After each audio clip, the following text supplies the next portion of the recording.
Mr. Gray was particularly agreeable over this farewell dinner, and the gentlemen stayed downstairs longer than usual. It was very well they did, to judge from the fragments of conversation which Margaret overheard. "I suffered too much myself. Not that I was not extremely happy with the poor dear General, but still, disparity of age is a drawback, one that I was resolved Edith should not have to encounter.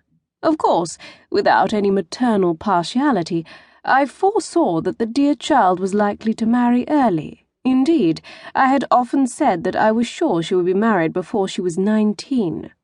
I had quite a prophetic feeling when Captain Lennox—" And here the voice dropped into a whisper, but Margaret could easily supply the blank.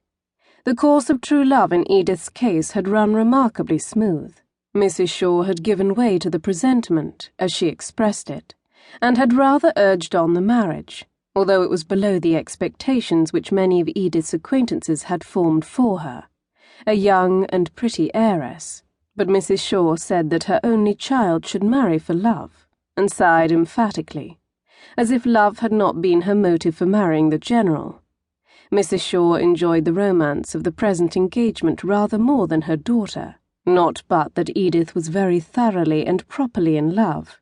Still, she would certainly have preferred a good house in Belgravia to all the picturesqueness of life which Captain Lennox described at Corfu, the very parts which made Margaret glow as she listened.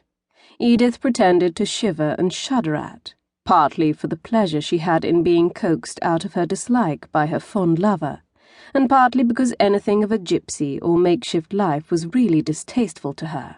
Yet had anyone come with a fine house, and a fine estate, and a fine title to boot, Edith would still have clung to Captain Lennox while the temptation lasted. When it was over, it is possible she might have had little qualms of ill-concealed regret that Captain Lennox could not have united in his person everything that was desirable. In this she was but her mother's child, who, after deliberately marrying General Shaw with no warmer feeling than respect for his character and establishment, was constantly, though quietly, bemoaning her hard lot in being united to someone she could not love. "I have spared no expense in her trousseau," were the next words Margaret heard. "She has all the beautiful Indian shawls and scarves the General gave to me, but which I shall never wear again." "She's a lucky girl," replied another voice, which Margaret knew to be that of Mrs. Gibson, a lady who was taking a double interest in the conversation, from the fact of one of her daughters having been married within the last few weeks. "Helen had set her heart upon an Indian shawl, but really when I found what an extravagant price was asked, I was obliged to refuse her. She will be quite envious when she hears of Edith having Indian shawls. What kind are they? Delhi? With the lovely little borders?" Margaret heard her aunt's voice again, but this time it was as if she had raised herself up from her half-recumbent position, and were looking into the more dimly lighted back drawing-room. "Edith, Edith!" cried she, and then she sank as if wearied by the exertion. Margaret stepped forward. "Edith is asleep, Aunt Shaw. Is it anything I can do?" All the ladies said, "Poor child," on receiving this distressing intelligence about Edith, and the minute lapdog in Mrs. Shaw's arms began to bark, as if excited by the burst of pity. "Hush, Tiny, you naughty little girl. You will waken your mistress.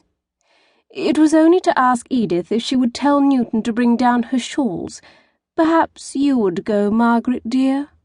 Margaret went up into the old nursery at the very top of the house, where Newton was busy getting up some laces which were required for the wedding, while Newton went, not without a muttered grumbling, to undo the shawls which had already been exhibited 4 or 5 times that day. Margaret looked round upon the nursery, the first room in that house with which she had become familiar 9 years ago, when she was brought, all untamed from the forest, to share the home, the play, and the lessons of her cousin Edith. She remembered the dark, dim look of the London nursery, presided over by an austere and ceremonious nurse who was terribly particular about clean hands and torn frocks. She recollected the first tea up there, separate from her father and aunt, who were dining